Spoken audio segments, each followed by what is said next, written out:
Good morning. My name is Matthew Buckett, and I'm a research fellow from the Cambodian Institute for Strategic Studies. For our interview today, I'm joined by Dr. Soxipana, managing partner at Soxipana and Associates.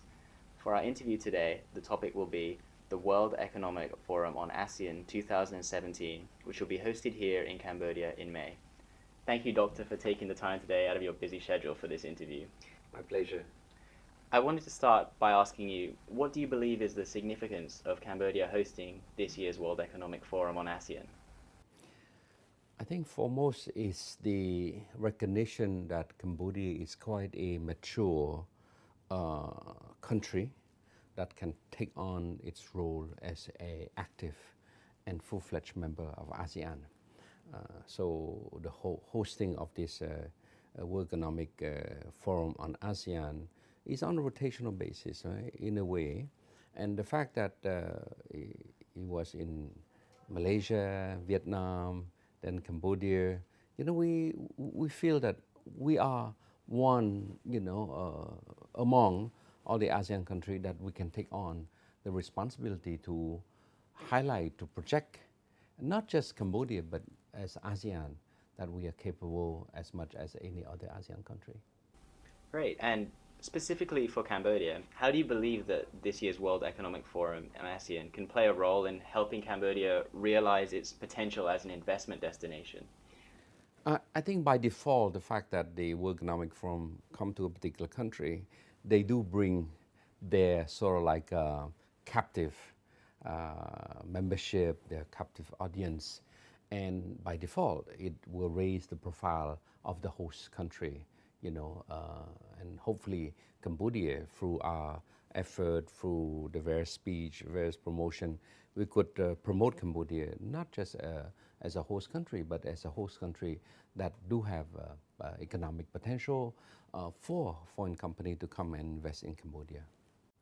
Keeping with the theme of investment, as Cambodia continues to develop, what future areas of investment do you think will be important for foreign investors to consider? Well, Cambodia, we are in the process now to move toward the next level of industrialization. The government have our own industrial development policy, 2015-2025, which is shortly called the IDP. It set a clear policy framework as to where, Cambodia should be in the next 10 or 15 years.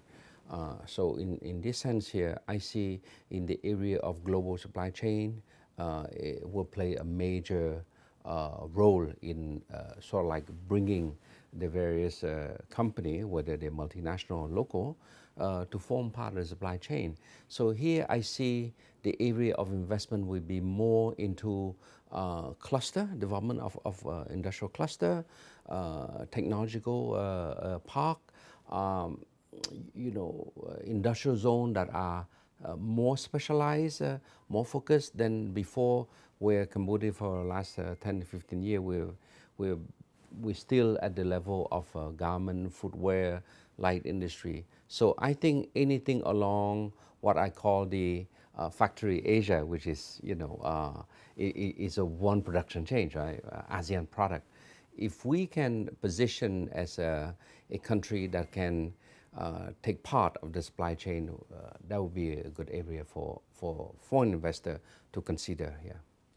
So what do you believe is the significance of the overall themes of this year's World Economic Forum on ASEAN, which is youth, technology, and growth? To me, I mean, the theme is very relevant because, ASEAN as a whole, Cambodia specifically, we have a very young population.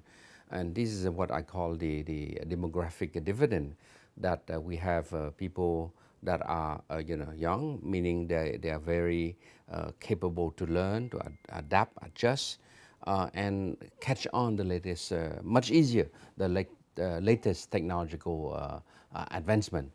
So I would say technology will be a very good component that will match well with the younger generation. Right? I mean, to be fair to the older generation, we grew up in different technological era, and the adjustment at a certain age is a bit difficult, right? So I see the linkage of youth and technology is a seamless approach, right? I see the future of Cambodia would be how does Cambodia nurture this young talent, how to motivate, how to inculcate the new love of science, technology, math, engineering. That's the only area that I think will help Cambodia to catapult to the next level of development. So I'm all on board on this theme of youth and technology. Since 1999, the World Economic Forum has tried to shift to a more inclusive approach that focuses on inviting a more diverse group of stakeholders and aiming for policies that founder Klaus Schwab termed to have everybody in the boat. How can this approach benefit both ASEAN and the World Economic Forum? I think for the World Economic Forum is they have all been presented as more a globalized body that tackle the larger macro issue with all the major leader, and I think it's a big leap of faith to reach out down to the lower strata of people who don't actually have a voice.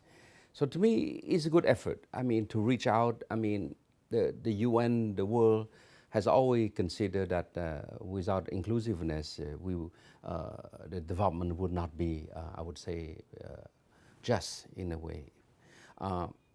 For ASEAN, the same thing, because the bulk of our population, in many different ASEAN member countries, we still have pocket of poverty, even though in a more advanced economy of ASEAN. Cambodia, of course, our poverty rate we're about now 14-15%. Still, there are a good margin of people who are slightly above the poverty line. So in that sense, any development that is inclusive can only but help. And for ASEAN as a whole, it's the same thing. We need to bring this inclusiveness. We need to bring that sort of the fruit of development, the fruit of economic integration, the fruit of globalization, if I can say, should filter down to that level. But it's not automatic. It's not automatic. It requires a conscious effort at the national level, a different country. And to me, the effort of the World Economic Forum can only but help to raise the awareness of the issue, to raise the profile of the country so that it can tackle more, allocate more resource, more focus on policy that are pro-poor, whether in trade, pro-poor trade policy, whether pro-poor development.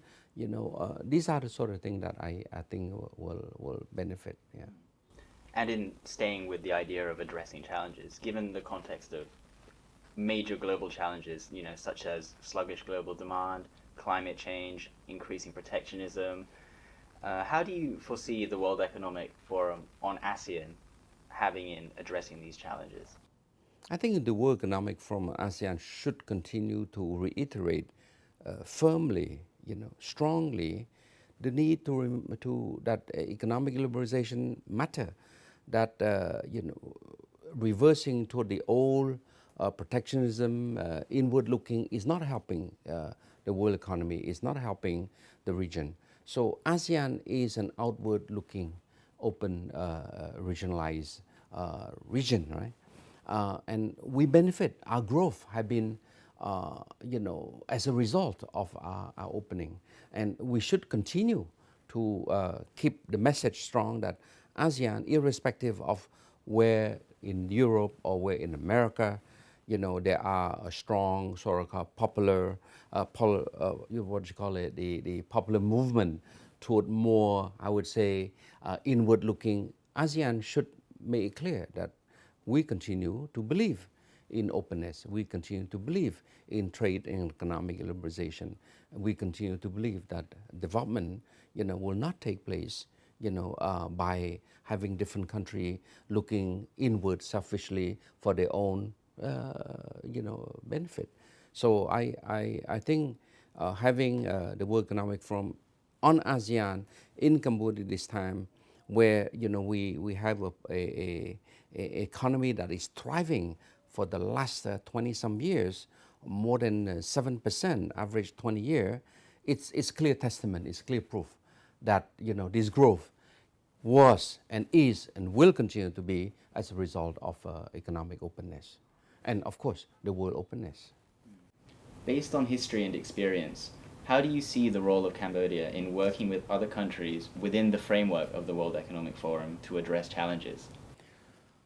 Cambodia is a country that emerged from conflict, and we grew for the last 20 years mainly again on that spirit of openness, on the spirit of partnership.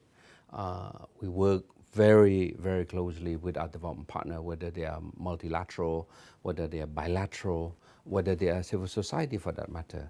And private sector has always been a driving force or a privileged partner of the royal government Cambodia as well.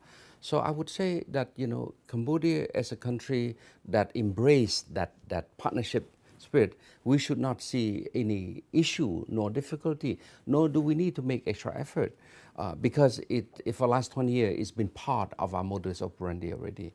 So partnering with the World Economic Forum is just another partner to reinforce that particular spirit of partnership. Great. Is there anything else you would like to add? No, nothing. Yeah. Well, those are all the questions that I have. Yes, thank you. Thank you for tuning into this interview with CISS. And thank you, Dr. Soksipana, Thank you. for taking the time again today. Thank you very much. Thank you. Thank you, sir. Okay, good luck.